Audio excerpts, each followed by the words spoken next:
कर्ण ही एक ऐसे सर्वश्रेष्ठ योद्धा थे जिन्होंने विपरीत परिस्थिति के बावजूद खुद को एक श्रेष्ठ योद्धा के रूप में स्थापित किया था, और वह भी धर्मसम्मत रूप से।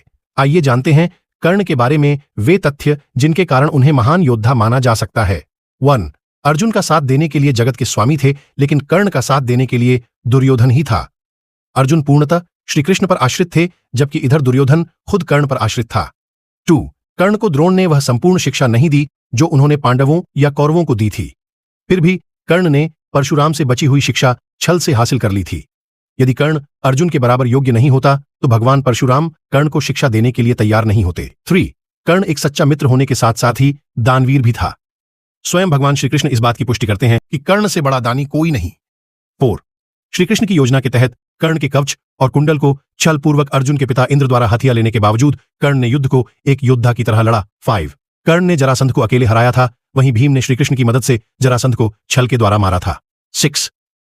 कर्ण के पास भगवान परशुराम द्वारा दिया गया शिव का विजय धनुष था। यह धनुष जिस भी योद्धा के हाथ में होता था, उस योद्धा के चारों तरफ एक ऐसा अभेद्य घेरा बना देता था जिसे भगवान शिव का पाशुपतास्त्र भी भेद नहीं सकता था। कर्ण को महाभारत में तब तक नहीं मारा जा सकता था जब तक कि उसके हाथ में वह धनुष था। 7. अश्वसेन बाण का संधान दोबारा न करना, यह भी श्रेष्ठता का प्रमाण है। अश्वसेन एक नाग था जो कर्ण के धनुष पर चढ़ गया था और उसने कहा था कि तुम मेरा संधान करो तो मैं वहां पहुंचकर अर्जुन को डंस कर अपना बदला पूरा करूंगा, क्योंकि अर्जुन ने खांडव वन दाह के समय मेरी माता को मारा था, लेकिन कर्ण ने अश्वसेन को इनकार कर दिया था। 8.